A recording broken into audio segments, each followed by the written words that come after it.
রান্না কিন্তু এমন হওয়া চাই যেটা খেলে পেটের সাথে সাথে মনটাও ভরে যাবে। আজকে রান্নাটা ঠিক সেই রকমই হয়েছে। আজকে অনেক দিন পর বাজার থেকে ফ্যাসা মাছ নিয়ে এসছে, মানে ঢেলা চোখো যে ফ্যাসা মাছগুলো আমরা বলি বাঙালিরা, সেই মাছ বাজার থেকে নিয়ে এসছে। তাই ভাবলাম শীতে বেগুন এবং নতুন আলু দিয়ে একটু মাছের ঝোলটা রান্না করি। একদম পাতলা করে সুন্দর করে মাছের ঝোলটা রান্না করেছি। খুবই কম মশলা দিয়ে কম উপকরণ দিয়ে এই রান্নাটা আজকে তোমাদের সাথে শেয়ার করব।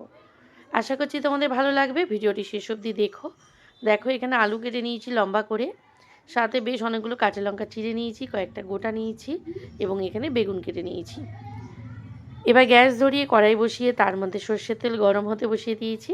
আজকে রান্নাটা কিন্তু সর্ষের তেলেই হবে। দিয়ে দেবো হাফ টিস্পুন কালো জিরে। জিরেটা একটু ভাজা ভাজা হয়ে যাওয়ার সাথে সাথেই দিয়ে দেবো কেটে রাখা আলু।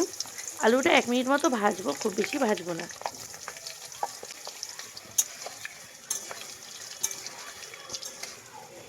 এবার দিয়ে দিচ্ছি কেটে রাখা বেগুন। হলুদের গুঁড়ো হাফ টিস্পুন, ভাজা জিরে গুঁড়ো হাফ টিস্পুন, স্বাদ অনুযায়ী নুন এবং দিয়ে দেবো চেরা কাঁচা লঙ্কা।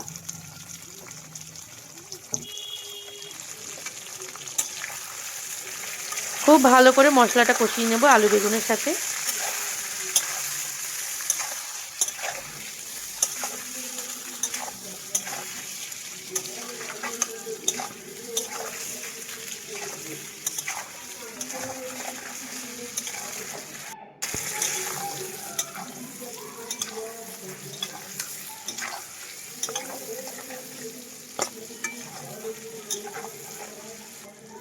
2 থেকে 3 মিনিট মশলাটা ভালো করে কষিয়ে নেওয়ার সাথে সাথে দিয়ে দেবো এখানে গরম জল। জলের পরিমাণটা একটু বেশি দিয়েছি যেহেতু পাতলা ঝোল করব তার জন্য।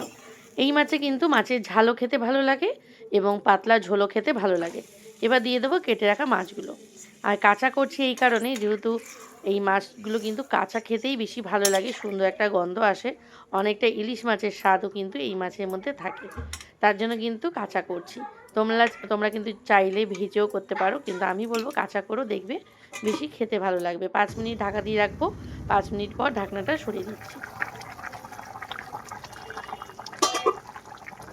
মাছের ঝোল কিন্তু পুরো কমপ্লিট হয়ে গেছে। আমরা বাঙালিরা ঢেলা চোখো মাছ বলি, আরও অনেকে অনেক রকম মাছ হয়তো বলে, আমার ঠিক জানা নেই। তো মাছের ঝোলটা পুরো কমপ্লিট হয়ে গেছে। এই মাছ এমনিতেই নরম হয়, তবু আমি একটা তুলে দেখাচ্ছি, তোমরা দেখো।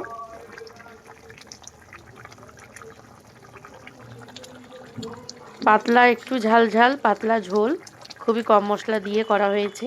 তোমরা দেখতেই পারলে, গরম গরম ভাতের সাথে একবার খেয়ে দেখো, ভীষণ ভালো লাগবে। পেটের সাথে সাথে কিন্তু মনটাও ভরে যাবে, এতটা সুন্দর হয় খেতে। রান্নাটা দেখে যদি তোমাদের ভালো লাগে, তাহলে যারা ইউটিউব থেকে দেখছো চ্যানেলটাকে অবশ্যই সাবস্ক্রাইব করো, লাইক কমেন্ট শেয়ার করো, পাশে থাকা বেল আইকনটা অবশ্যই প্রেস করো। আর যে সকল বন্ধুরা পেজ থেকে দেখছো পেজটাকে অবশ্যই ফলো করো। এখনের মতো টাটা।